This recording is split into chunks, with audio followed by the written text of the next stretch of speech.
and gentlemen, the 3 knockdown rule on Triller is in effect. I'm Steve Kim, joined by my regular co-host, Mr. Mario Lopez. But Mario, we have a very special in-studio guest. I'm disappointed already. You disappointed me 2 seconds into 2022, not coming out with a moniker. I thought it was going to be Baby New Year, something like that. But the man who I was hoping had a bigger influence on you because he's a total gentleman, Mr. Doug Fischer. Yeah. What is going on? Thank you. Editor of Ring Magazine, which I love. The guy came bearing gifts, which I appreciate. Came with his beautiful family here. I like it, having a nice little audience in here. How are you, Doug? I'm good. It's a new year. Last year was it was busy. There were ups and downs, but I'm on a high because there were so many postponed fights that November and December was really, really strong. Yes, I thought we ended it on a solid Yeah, note. it was a crescendo. I think, we had Canelo Plant and Crawford Porter in November. Thanksgiving weekend was the George Kambosos Jr. Teofimo. Yeah, upset. And the lightweight stayed in the spotlight in December. Well, big milestone for your magazine. You guys recently put out the 100th anniversary of this fine publication. What was it like getting across the finish line with this episode here of The Ring? It was hard. It was that's the February 2022 issue, and we were working on that I think throughout November, as a matter of fact. And it was a busy, like I just said, it was a busy time. Finally, there was stuff on the schedule. There were big events on the schedule. So I had really wanted to go to one of those major fights in Vegas in November. Either Canelo Plant, because I was going to crown an undisputed super middleweight champion. If Canelo won, it was definitely history. Well, if either guy won, it was historic. Nobody's ever had all 4 belts, or all the belts, period. In the 168-pound division. It's pretty incredible. But I actually liked that matchup, that welterweight matchup between Terence Crawford and Sean Porter. And I wanted to be there. It's been a long time since I've been for ringside, on press row for a huge fight in Las Vegas. The last time was the rematch between Wilder and Fury. So I couldn't do it. Yeah. I couldn't do it and put that out on time. So you had to make some sacrifices, but it was a labor of love, definitely, because I reviewed 100 years of boxing.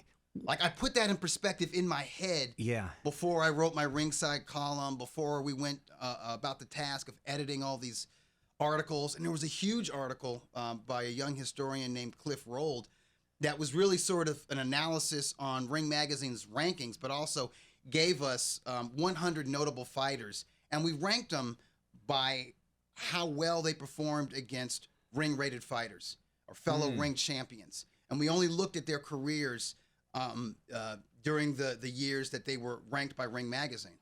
Now, my man Sugar Ray Robinson came out number 1, but because of that criteria, you had a lot of modern fighters in there. You had Floyd Mayweather Jr., you had Manny Pacquiao in the top 10. You had some forgotten champions like young Corbett III, you know what I mean? Sure. Sammy Angot.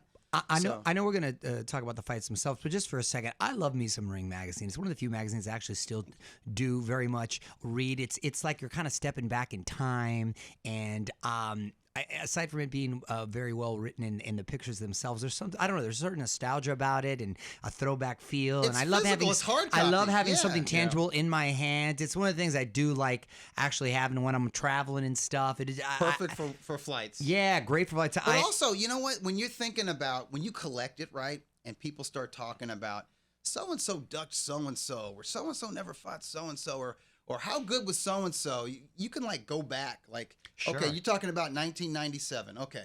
And if you have that Ring Magazine, you go to the rankings, and it just gives you a snapshot of the Bible of boxing. Right? The Bible of boxing. You could say, like, you know what? That guy you said he was ducking, he wasn't even ranked. You know what I mean? He wouldn't be ranked until 99 or whatever. Exactly. And the mythical matchups, and then when you did the special on Hagler, and then the one on Chavez, and all, they're great. I was about to ask you this, now we got Tito. The special editions that you put out on certain fighters, how popular were those? Very popular. They sell out.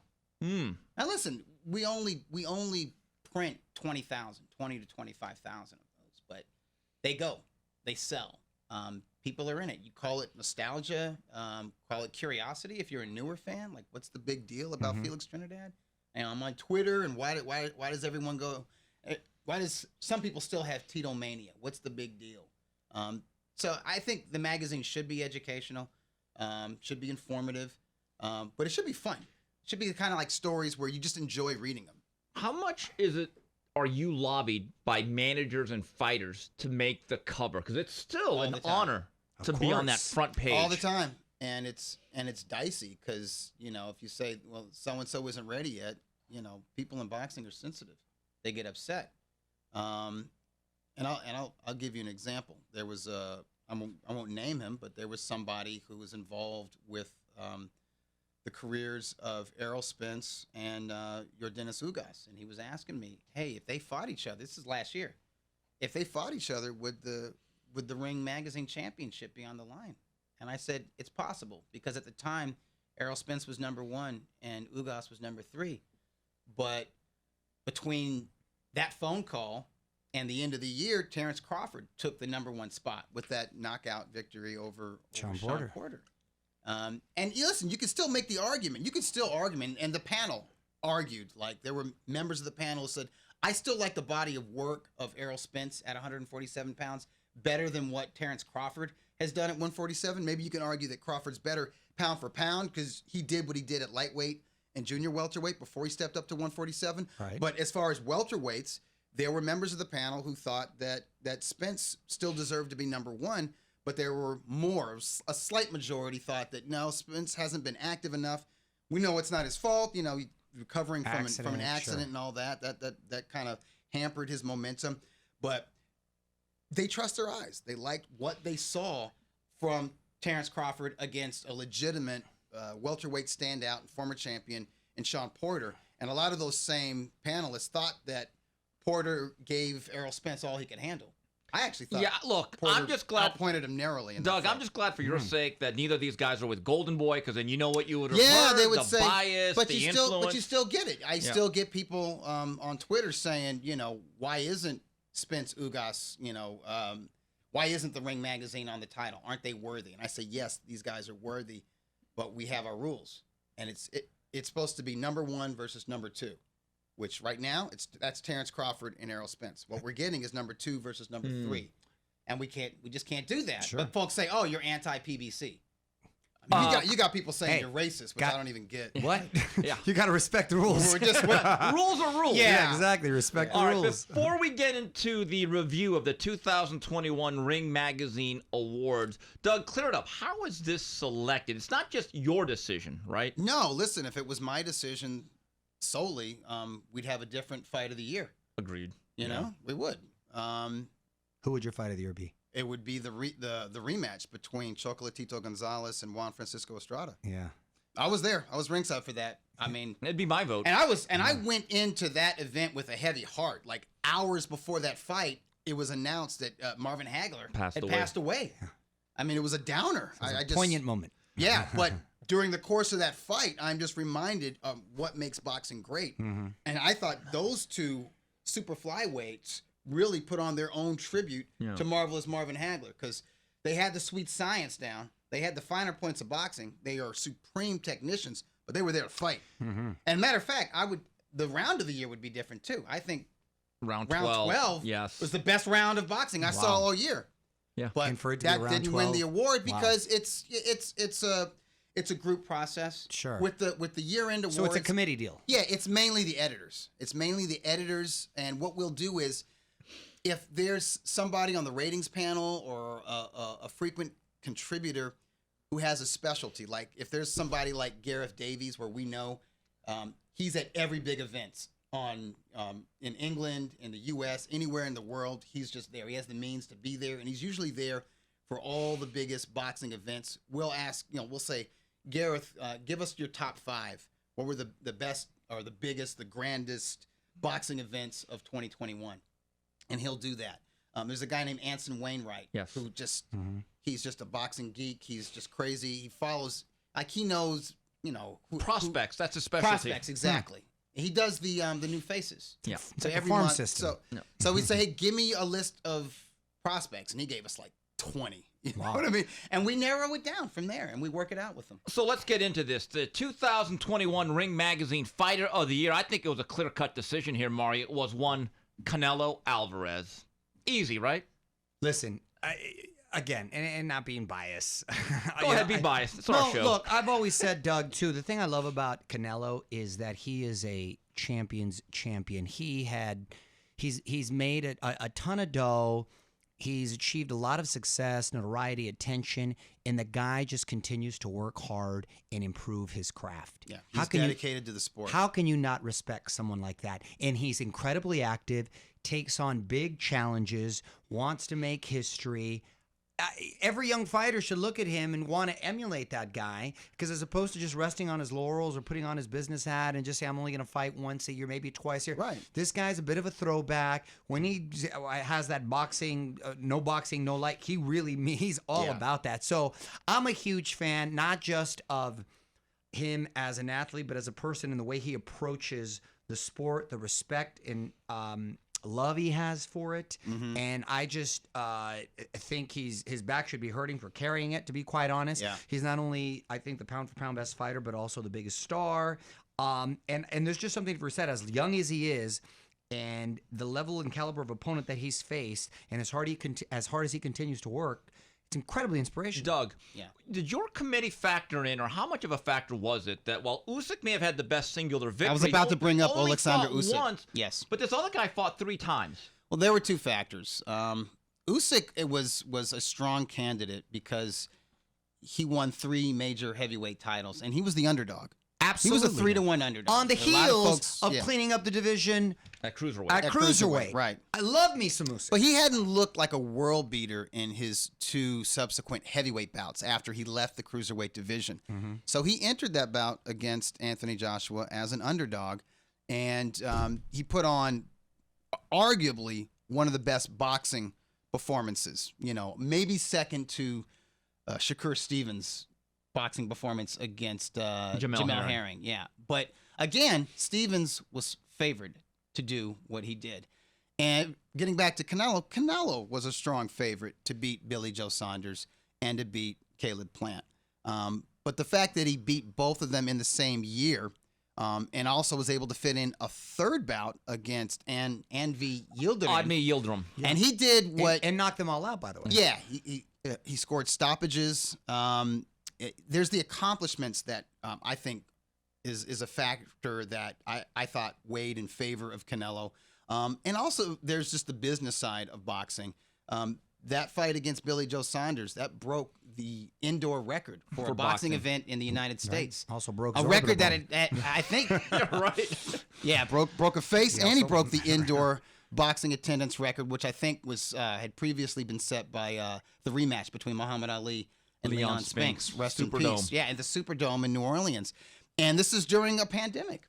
And this is during a guy who has no name, no fame in the United States. And so it was all him. And Doug, and going head to head on a very stacked UFC card. I forgot about that. Remember? Yeah. Which is even more important. We saw that fight, and that was a hell of a card too, Kim. So, which makes it even more impressive. Yeah, a lot of 70,000 plus. I'm sure DAZN did really good ratings. They had good signups for that.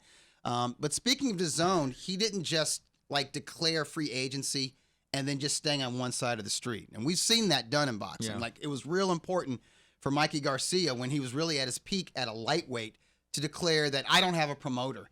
But then all he did was fight on the PBC side of the street. He had negotiations with Golden Boy to fight twice, I think, at least twice, to fight Jorge Linares when Linares was Ring Magazine and WBA champ. And there had been negotiations for him, or maybe not even negotiations. There had just been talk about him facing Vasily Lomachenko, which is, top rank in ESPN. Those fights never happened. And that was the right division, and those were the right fights to happen, which would have given us a unified or maybe an undisputed lightweight champion. What Canelo did was he got his free agency, and he fought on one side of the street, and then when it was necessary to cross the street to achieve his goal and do the right thing and crown an undisputed champion at super middleweight, he went over to the PBC.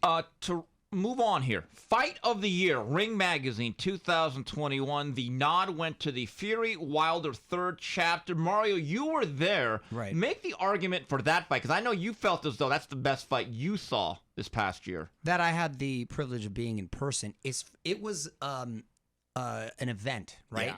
A lot of people there, big event, big guys. Yeah. You just felt the energy, and it felt like a real heavyweight championship fight. There was a lot of banter leading up to it, some controversy. You had all the elements to really get everyone fired up. It was a grudge about it. match. It was a grudge match. It was a grudge a lot match. of venom. There was a lot of poison and out the there. knockdowns back and forth.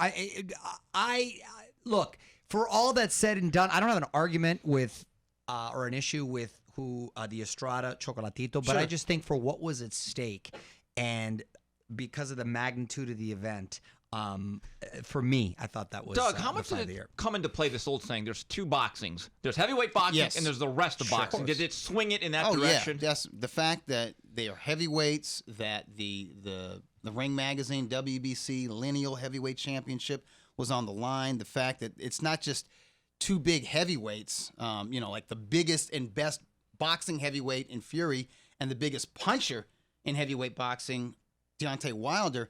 It was the fact that it's a rivalry. This was the third fight. And, if you can remember, Steve, in the 70s, the heavyweight division, but also heavyweight rivalries really drove the sport. Yeah. It's what made the sport mainstream. And if you look at some of the Ring Magazine fight of the years during the 70s, there's some awesome heavyweight fights like Ali Frazier 1 and 3. Yeah. So 1971, 1975, those were heavyweight fights, but they were all-time great heavyweight fights. But there's also Big events. Remember, Frank Sinatra was there. Ringside, all the stars. right, The first one and huge events. Right. Bob Arum said that might have been the biggest fight in history as far as star power, attention, Yes. awareness level, and what have you. Yeah, and we did a Anticipation. 50-year anniversary. Frank of the Sinatra fight of was the a century. ringside photographer. Yeah. He That's had how his he earned his credentials and he was there. credential. Yeah. Yeah, that was one of my favorite specials from last year. Was the 50-year anniversary look back at Ali Frazier 1. But you look at some of the other years, there were heavyweight bouts where they were one-sided beatings. But because they were the heavyweights, it was so significant. Like when George Foreman beat down Joe Frazier, that changed the complexion of the heavyweight division. It had all been about Ali and Frazier, and suddenly there's this new juggernaut in the mix. Sure. And when Foreman lost to Jimmy Young, that was fight of the year. It was really should have been upset of the year, but they didn't have an upset of the year Yeah. award And at that don't time. forget George Foreman, Ron Lyle. And this that one fight of the year, This and that is- deserved to be fight of the year. It was a George slugfest. Foreman, Ken Norton. Yeah, and really Well, he Foreman. lifted him off the wall. Foreman, let Yeah. me just say, he intimidated certain guys. Yeah. Norton was one. Yeah, he was one of them. But that was a big guy himself, though, in Norton. Yeah, he was Who jacked. had all yeah. these numbers, so right. that's why. Styles make fights, but that Foreman Lyle fight was the quintessential slugfest. It was a shootout between big men, and you had that with Fury and Wilder. So I'm not mad that Way to bring it back around. Yeah, it was. It's dramatic seeing giants clashes, Well, sure. a clash of the Titans, and with the knockdowns, and really I think round 4 kind of made the fight. Right. Because otherwise it looked like it was going to be another one-sided beating, just like the rematch. Suddenly, you see Fury on the canvas twice, and you're thinking, you know what? Wilder can turn this around with one single punch. And to his credit, he hung in there. And honestly, I thought, like, after the 6th round, it was kind of a one-sided beating. I was worried about Wilder. Right. But it was hard to pull it, though, because you ever thought, being there, too, oh, wow, he just needs that one punch, Yeah. like you said. I got to say this, though. From a purist perspective, just as somebody who does appreciate the finer points of boxing and technique, it looked like two big goons went out drinking, and they got drunk and got into an argument and got into a fight, and the gypsy goon could hold his liquor better than the brother from Alabama, because it was sloppy. That was some sloppy stuff. It was, but exciting. But it was, and that's what it's all about. I wasn't exactly there live. I was watching from my couch. I was standing up, and my heart was pumping. Yeah, you could hear those blows. Yeah. The adrenaline was Yeah, flowing, and that's yeah. what it's all about. Quick question, because I know me and Mario have a disagreement. You were there ringside. I thought Chocolatito outpunched Estrada. I thought he deserved the course. victory. What did you see? Yeah, I thought he won. See, Mario? I thought he told you. clearly What are won. you talking about? I didn't argue with I you on scored that. it 7 rounds to 5 for Chocolatito, and I thought I was being generous. I really. Now, when I watched it back, I had it 8 rounds to 4. So for did my I. man. But listen, both guys are great fighters. Great Both guys, fighters. both Both guys guys solid are fighters. future Hall of Famers, in my opinion. Moving on, 2021 Ring Magazine Upset of the Year, George Kambosos defeating Teofimo Lopez. What? If there was a story of the year, or one of them, had to be the downfall of Teofimo Lopez. Yeah. But who came in number 2 on that, Doug? for Curious. upset For of the upset of the year. year. Sandor Martin against over Mikey Garcia. Wow. Yeah. Yeah. But I think the magnitude, because remember, a lot Sure. of the belts were at stake Sure. as it related to Teofimo. Yes. Right. Was there? Yeah, I mean, Teofimo Lopez had been co-fighter of the year along with Tyson Fury for 2021. Exactly. He had knocked over a future Hall of Famer, an all-time great amateur, and a top 2 or 3 pound-for-pound player in Vasily Lomachenko. He had incredible momentum and just spent it all during what the I year thought of, Mario? 2021. Mario, I thought of this about 3 weeks ago because it was right around that time. Doug said, Steve, call Teofimo. I need you to do the cover story because Teofimo is our co-fighter of the year with Tyson For Fury. 2020. You're I right. messed up. I said 2021. Yeah. 2020, he was And he was co-fighter of the actually year. in Arkansas building his new home, which he never lived in. It's amazing how this life comes at you fast, as they say, right? It really does. No, here's the story of that fight. And I don't want to downplay Kambosos because I thought he was a legitimate contender. You knew he was not going to be intimidated. You knew it was going to be a fight. I was so impressed Yeah. that he came in not intimidated Right. and bringing the fight. But I believed him. Like, he talked the talk He going looked into the prepared, fight. You yeah. kind of knew he was going to walk the walk. Kind of reminded me of our old friend Michael Katsidis. Yeah. When you Yeah. mix Australian with Greek, Yeah, that's a you good get a one. warrior. You got a Spartan. You got a that's Spartan. a good that's a good Yeah. callback right there. I remember Katsidis too. Yeah, and no that- quitting them dudes. No quit. Ain't And scared. with all that said, and that upset, that was still a close fight. Oh, I think it was a fight of the year candidate. Yeah, I thought it still- looked like a throwback fight, like a fight from the 50s with all the blood. Marvin and- beat Garcia by a bigger margin, correct? Yes, but it was kind of a methodical boxing match. Yeah. Didn't have any drama. Correct. Really. I was just curious what the odds were for both of those, but yeah, that's a good I one. think the and odds two. were bigger for Martin over Garcia. but the I think it stakes was were higher 13 with to 1 Teofimo. with, Yeah. with Kambosos. But to me, the story of that fight was Team Lopez just losing sight of what boxing is about, taking your eyes off the prize. Like Kambosos, his eyes was on the prize. It was very simple. All those belts. He just wanted his shot at the championship. And with Lopez, there was all this dissent with Top Rank. So you had that drama of them going with Triller, with the kind of forcing a purse Looking bid. too far Over ahead. money, right? They could have had It's that fight. always over money. It could have happened like in the spring, right? Correct. Of But then remember he got at the COVID. end of the year. Right. No, but even before that, they could have just done that fight as a Top Rank fight on ESPN. Correct. In But March or February. right. Correct. Early, which is how you should do it. A Correct. mandatory. But can you blame just him, like Doug, get it that- out of the way like Canelo did. but Let me when- get this WBC mandatory out of the I way. agree, but then when you get this obscene amount of money for him thrown at you, But it's a gamble. They should have Well, that's known the that they thing. were taking a gamble because, okay, yeah, Eddie Hearn could have won it and it could have gone on DAZN, but you had this new player in Triller winning it, and it was great. It was a great story, and you felt happy for both fighters. Sure. Because they were both making career-high paydays, but Triller, At what great cost? at doing events, doing like the verses, doing the like Tyson versus Roy Jones Jr. That was an incredible Well, event. Mario- very successful pay-per-view, but they were still new at just like basic boxing. Mario- but keep in mind, they were still willing to put the show on, even Oh, though yeah. they were going to technically lose No, money. They How were snake bitten. A lot of bad luck. A man. lot It of wasn't bad their fault. luck. I'm not putting Exactly. blame on That's what Triller. I'm saying, yeah. It was just like Sure. There's a lesson here. Yeah. Everything comes at a cost, even Yeah. big paydays. Wrapping it up here, Ring Magazine Prospect of the Year. I was surprised that Brandon Lee. Now here's the question. Oh. he was my suggestion. Okay, Virgil. I didn't over pick him. Xander's Or, Yes. or Jared Anderson or Virgil Ortiz Yeah. or Boots Ennis. Were they considered Yeah, contenders at that point? no. Was that Yeah, the, was that Ennis the is a issue? contender. Okay. He's in the top 5. Yeah, bro. they're a little too long, not long in the tooth, but they're past yeah, that yeah, they're stage. past that Ennis stage. was prospect of the year for 2020. Oh, so yeah, that should yeah. So he's disqualify done. him. He's Yeah, had done. his Yeah. right. They've been around too But Anderson, absolutely. We were looking at him and Xander Zayas. I was thinking maybe he would get it Yeah. because he has the look and he fought a lot. I don't Right. know How many times he fought? But he 6. fought.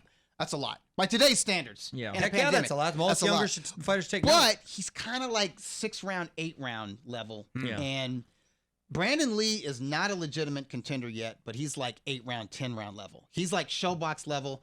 He's been in with guys that were supposed to test him. Samuel Taya, Yeah. Juan Heraldez. And that was like a knockout of the year Yeah. candidate, by the way. And yeah, the final guy that he fought That was a Geraldo. tough cat. Yeah, your That was a cousin tough can cat. punch a little bit. Ken. Yes, he can. And You mix some Korean in with whatever, you get a good athlete, man. I don't know what it is. Like, you used to have some real good Korean fighters. I remember, like, in the 80s. In Chol Beck, Yeah, in the was he 80s. like a super middleweight Yeah, in the in 80s. Chongpal Park? They were actually They were all- good. And the WBA loved them until Yeah. they fought black guys from America or Right, Chavez, right. and they'd get destroyed. Now, see, Oh. you mix that Korean with some Russian, you're getting Kostya Zhu, you're getting Gennady some Golovkin. Gennady Dimitri Golovkin, you're getting Bivol. Bivol, you know, and this kid's mixed, man. Yes, And he is. He's a good athlete. And he has a good head on his shoulders. does. So we'll see where he I goes. think he's got a good personality. He too. does. I think he's marketable. Looking back at the stories of 2020, I think the biggest loss we had in the sport, it certainly hit me hard, was the passing of marvelous Marvin Hagler. You guys did a special edition. I contributed to that. We had to. I just think, to me, he represents an era when boxing and boxers, I think, were better. Am I Yes. wrong in that? No, and I think he was a true man's man, and just everything about him was. Look, when they did the Four Kings special, which I believe was on Showtime. Yeah, the Kings. Yeah, the Kings. And he was featured. Man, you just got to see what the caliber of human he was, right? Yes. From his loyalty to the Petronellis. to the way he was just consistent at middleweight and always. What did he have? 50 fights before he even had a shot at the Yes. time. Just Didn't win it till 54. unbelievable. More than 50 fights. Exactly. It's a hard road. to still have that illustrious career even after all that. So no, you gotta, and just the look, just everything about him. Yeah, was he just didn't great. get his shot at the title when he first reached his peak. Like, he was probably like ready to challenge for a title like late 1977. Definitely by the end of 1978. Right, exactly. It didn't happen until the end of 1979, and he got robbed. Right. And then in 1980, Vito he had to Antuofermo, travel. right? Vito Antuofermo was a controversial draw, but he had to travel to England to Alan fight Minter. Alan Minter. And then they got he didn't- booed, and he he didn't got get to booed. Yeah, celebrate, right? exactly. So such a long road. Yeah. But once he was king of the mountain, he was king of the mountain. Yeah. You know, Nobody Mario- could really beat him, not decisively. Exactly. Not even my man Sugar Ray Leonard. You know what I love about Hagler was that when he was about to retire after the Hearns fight, he had kind of gotten sick of the grind. His discipline wasn't quite what it was, but he said, "Okay, He got talked into fighting John Mugabe, who was 26 up, 26 down. He was number one in all three sanctioning bodies, and he said, "You know what? That's my honor. That's my duty. He's my mandatory.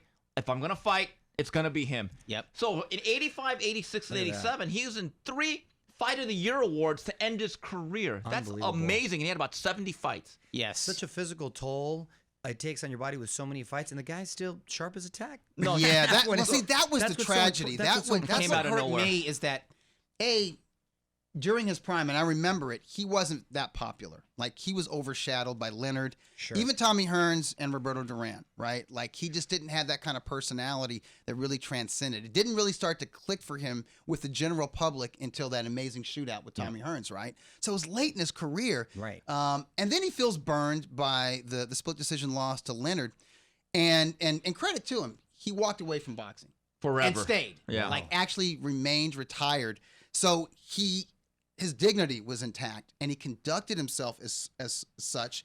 And apart from like the International Boxing Hall of Hall of Fame, you didn't see him out in public very much. He was kind of like mysterious. He had a When he went to mystique Italy for about a him. while. But when you did see him, he presented himself in such a classy, gentlemanly like fashion. Never gained weight.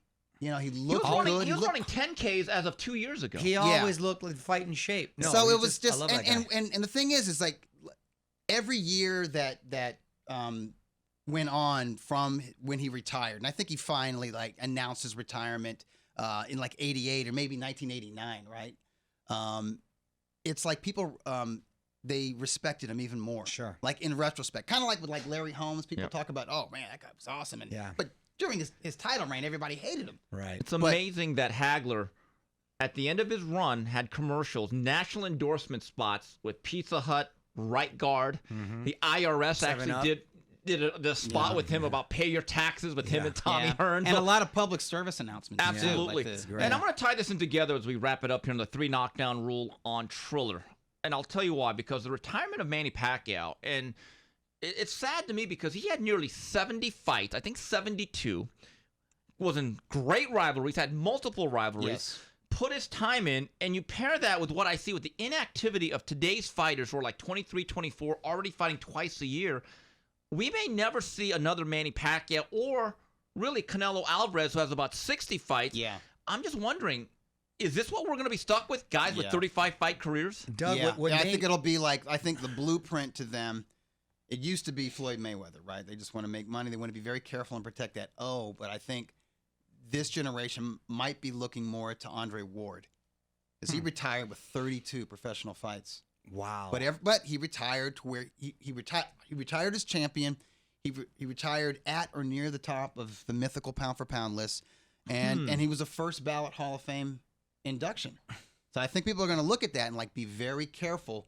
Like take the risky fights when it makes the most sense. But if you win like 4 or 5 really big fights, that's all you need. See, And then the rest, just kind of be careful. yeah, but the risky fights are the ones you're going to get the strongest benefits. Andre Right. Ward, I feel underwhelmed by him in his career, as great as he is. Yeah, he didn't get a check mark by me his first time on the Interesting, ballot. interesting. Yeah, Yeah. I had guys like Miguel Cotto and James Toney in before him. Oh, yeah, I love those guys. And I don't know if it's me, but he comes across and he sees all the roses that Canelo and these guys get a little salty sometimes. Oh, there's some jealousy, man. right? For real. And it's like, hey, you've got one to blame by yourself. Yeah, he was very careful. But I think And his I like his remember the career lawsuits with Goosen and- right, and that took years off his career. But when you look at it, it's like he's got a great top 5. Like there's Sergey Kovalev, there's Mikkel Kessler, there's Chad Dawson. Who else, Steve? Carl Froch. Yeah. Maybe there's just a really good top 4. Yeah, If you try to do a because top, I thought if he you try to lost do the a top- first one against Kovalev. right, but he fought him. But he Listen, fought him, and Dawson came yeah. down in weight. Yeah, I he remember did. and Nothing killed left. He himself. did. I'm not saying there aren't asterisks, but I'm Sure. just saying No, he I had get some it. significant wins Yes. against really good fighters. Sure. You know, when they were still in their primes, at or near their primes. I'll give him credit for that. But when I sit down and try to write like a top 10 opponents that You start getting Andre down Ward- to Alan Green, Alan Green, Right. bro, you start getting Edison to Jerson Miranda, Ravella, Edison Miranda. Sugar Poo Buchanan. Yeah. Going back to Manny Pacquiao, I honestly, and I've been watching fights since the 80s, okay? He is one of the few fighters to me that I find truly special and remarkable in this sense. He came in, and I remember when he came into wild card at about 112, right? And he essentially, when he flew through all the weight classes, he essentially made his star-making performances, all his fights, at welterweight. Doug, he never even weighed in as a full welterweight. Right. My guy was always underweight. They had to feed him to try to here's keep the thing him. about Manny. He should have been a lightweight. Exactly. And the That fact- should have been his ceiling, really. exactly. Yeah. That's my point. And he would have been a great lightweight. Oh, one of the best ever. So that's what makes it all the more impressive, incredible to me, is the caliber of opponents he faced, and they were all much larger men. And the fact that he was able to accomplish what he did, really out of his weight class, to me, puts him in a special class. He had Hall of Fame accomplishments up to featherweight or junior lightweight. Right. Like just those rivalries with Marco Antonio Barrera, Eric Morales, and Juan Manuel Marquez. Exactly. I know the last 2 fights with Marquez were at welterweight, but the first 2 were at 126 and 130 pounds. It's unbelievable. And they were Think incredible about it. fights. Me and Doug. That were alone actually, gets him into the Hall of Fame. my guy He was fought he was 20 pounds heavier. Think about that. He was a flyweight champion who had won the Ring Magazine and Lineal featherweight champion. That alone was a big deal. It's just so it blows me. And he it made blows for my great mind. fights. Exactly. Doug and I were actually at Manny's American Exactly. debut. Memorable fights. Wait, not to interrupt you, but you're exactly right, Doug. Because we were the other day, we were hanging out over the holidays, and we put in a couple fights I hadn't seen for some reason. The David Tua, Ike Ibuchi fight, incredible Oh fight. my God, great fight. But Manny's like that, when you're just going down YouTube, like you want to, let's throw on this Pacquiao fight. Yeah. You can list a ton. He's one of those fighters that you want to see over and over again. You can't say that about a lot of fighters. That you want to see, because he was just as exciting as he was effective. It was very good for boxing. I remember Doug and I went to the Oscar De La Hoya, Javier Castillejo undercard fight, summer of 2001. We had just begun Max Boxing. El Paso. No, that was MGM Las Grand. Vegas. Oh, Las Vegas. Who did he fight in El Paso? Javier Castillejo. That's what I said. What did I? No, that was Patrick Charpentier. Charpentier. Patrick Charpentier. Thank you, Patrick Charpentier. And it was yeah. amazing Very that good. I knew he fought in El Paso. Pacquiao came in on 3 weeks' notice for Enrique Sanchez. That's right. So the IBF had to literally go through 1, 2, 3, 4, and every guy turned the fight down with Lelo Ledwaba. Me and Doug were like, hey, there's a little Filipino guy. I remember thinking I'd kind of seen him at WA. Yep. I've never seen a fighter come out of the block like Usain Bolt and never slow down. Right. It was eye-opening. You're thinking, okay, he's going to slow down soon. And he just kept ramping up the pressure. One of the best combinations physically I've seen as far as speed, hand speed, foot speed, and power. Right? I In would put both ends. balance in there. I love Well, his no, and footwork. balance. No, Yeah. exactly. That's what I'm Yeah. saying. It's just like a physical specimen in Yes. that sense. Yeah. I've never seen a guy get into the gym, and as soon as he wraps, and he always wrapped his own hands. He wrapped his own hands. Always That was the wrapped- thing. He wrapped his own, even as Like champion. George he wrapped his own Foreman. hands. Right. Yeah. But I've never seen a guy George that Foreman did that too? Yeah. Yeah, Wrapped his own hands. There's a Okay. theory that you got to learn how to wrap your own hands because you know what feels Right, good. Rudy right. Hernandez believes that, but I've never seen a guy that could go from 0 to 100 in a workout and for 2.5 hours never stop. Yeah. It's the most energetic fighter I've ever seen at the gym. Unbelievable. Here's a metric for all-time greatness that I often apply to old-time fighters and modern fighters, and that is, can you isolate a 2 or 3 year period during their peaks, right, where those fights alone qualify them for the International Boxing Hall of Fame? Mm-hmm. So, like with Sugar Ray Leonard, Steve, from like 79 late to 81. 79 to 81, Yeah. right? He had Wilfred Benitez. Duran He had twice. Duran twice, and And he had Hearns. Tommy Hearns. And he fit in Ayub Kalule Yeah. for a junior. middleweight title, right? Like that alone, he beat like 3 fellow all-time greats, right? Like that's going to get you in with going back to the old school, but back to the 30s. Henry Armstrong in 1937, I think he fought 27 times, scored 26 knockouts, all wins, obviously, unbelievable. right? And he won the featherweight title that year, and he beat like a future Hall of Famer in Chalky White and some other top guys, right? Then in 1938, he slowed down a bit. Only fought 14 times, but he won. He jumps from He featherweight. got complacent, Mario. He did, yeah. He jumps from featherweight to welterweight and beats a great fighter in Barney Ross for the welterweight title. Then drops down to lightweight and beats a great fighter in Lou Ambers for the lightweight title. Right. So in just 2 years, like he fights like 40 times or 41 times with like 38 knockouts. And he's a 3-division champion simultaneously. Like just 2 years out of his career is a Hall of Fame career. Hall of Fame career.